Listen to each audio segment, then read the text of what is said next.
नमस्कार विद्यार्थियों। तो पिछले लेक्चर में अपन ने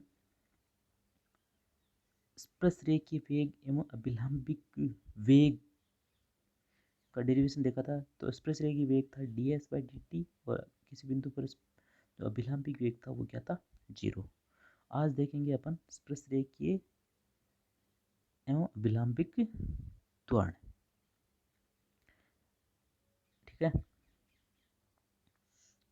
ये एक्स एक्सिस है, वाई एक्सिस, ये वक्र है ए बी, ये बिंदु वक्र है, बिंदु ए कोई कण है, ए से स्टार्ट करता है, टी इसमें बिंदु पी पर पहुंचता है और टी प्लस डेल्टा टी इसमें बिंदु क्यू पर पहुंच जाता है।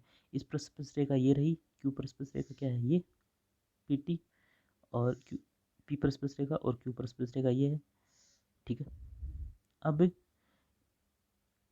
ये इनिशियल साइन का कोण कितना बना, साई, और ये साई प्लस डेल्टा साई, और तो ये कोण कितना हो गया, डेल्टा साई, और ये भी कोण कितना हो गया, डेल्टा साई। और स्पर्शरेखीय वेग कितना है, v, और ये है v plus delta v। Okay, q पर p पर तो वेग कितना है v, और q पर वेग कितना है v प्लस डेल्टा v। अब p पर स्पर्शरेखीय त्वरण कैसे निकालेंगे, तो त्वरण क्या होता है, वेग में परिवर्तन। त्वरण होता है वेग में परिवर्तन। तो डेल्टा t समय अंतराल में p पर स्पर्शरेखा के अनुदिश वेग में परिवर्तन। तो सबसे पहले अपन स्पर्शरेखीय त्वरण निकाले हैं। तो स्पर्शरेखा के अनुदिश वेग में परिवर्तन कितना होता है वो दिखा लेंगे। तो अनुदिश घटक कितना होता है, कोस डेल्टा साई, तो v plus delta v cos delta psi minus v। प्रारंभिक वेग कितना है, v।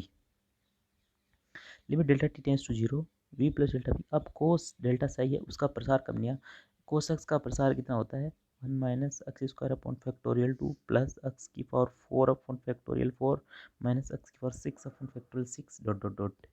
तो इसका हमने प्रसार लिख दिया यहाँ पे, ये रहा। तो v plus delta v 1 minus delta Sai का होल स्क्वायर अपॉन 2 का फैक्टोरियल प्लस डेल्टा साई की power 4 upon 4 factorial minus dot dot dot.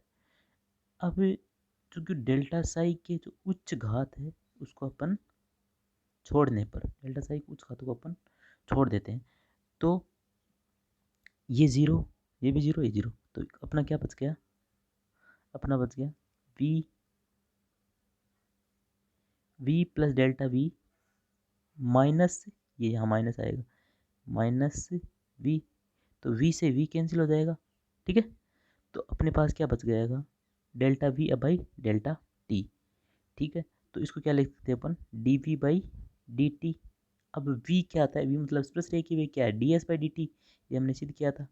तो इसकी जगह क्या लिख दिया हमने, v की जगह ds बाई dt, तो ये क्या हो गया, d2s बाई dt स्क्वायर। ठीक है, तो स्पर्शरेखीय त्वरण होगा d2s बाई dt स्क्वायर। अब इसको अपन और भी चेंज कर सकते हैं, इसको क्या लिख दिया मैंने, अब देखो dv बाई dt था, तो इसको मैं लिख सकता हूँ dv by ds into ds by dt। अब ds बाई dt कितना होता है, v, तो v dv बाई ds। तो ये दो फॉर्मूला याद रखेंगे अपन, स्पर्शरेखीय जो त्वरण है उसके क्या होंगे, d2s बाई dt स्क्वायर और equal to v dv by ds। Important है ये। अब है अभिलंबिक त्वरण, अभिलंबिक त्वरण निकालेंगे अब। तो अभिलंबिक त्वरण क्या है, अब अंतराल डेल्टा टी में अभिलंब के अनुदिश वेग में परिवर्तन, अभिलंब के अनुदिश, तो इसका जो घटक होगा वो होगा sign delta Sai, v plus delta v sign delta Sai. अब अभिलंबिक वेग कितना होता है, अभिलंबिक वेग पिछले लेक्चर में सिद्ध कर दिया कि 0 होता है, इसलिए हमने ये 0 लिख दिया। तो v plus delta v sine sine delta psi minus 0। अब जो साइन एक्स है उसका प्रसार कर दिया, एक्स माइनस एक्स की power 3 upon factorial 3 plus x की पावर 5 अपॉन फैक्टोरियल 5, ये पुट कर दिया। तो v plus delta v, delta Sai की उच्च घातों को नगण्य मानकर छोड़ दिया, तो v plus delta v into delta psi, तो बच गया क्या अपना v delta Sai, delta v into delta Sai कितना हो गया, ये delta v into delta Sai, ये कितना हो गया, 0। ओके, तो ये हमारे पास बच गया v डेल्टा साई भाई डेल्टा t। ओके, क्योंकि डेल्टा v भी न्यून है, डेल्टा साई न्यून है, इसलिए दोनों को 0 हो गए। Delta t tends to zero हो तब ये जीरो हो गया। तो v d psi by d t, ये क्या हो गया, v d psi by d t. अब इसको d psi by d t को क्या लिख देते हैं, d psi by d t को हमने लिख दिया d psi by d s और d s by d t. चूँकि डी एस बाई जो डी टी होता है वो क्या होता है, हमारा वेग होता है, स्पर्शरेखी की वेग।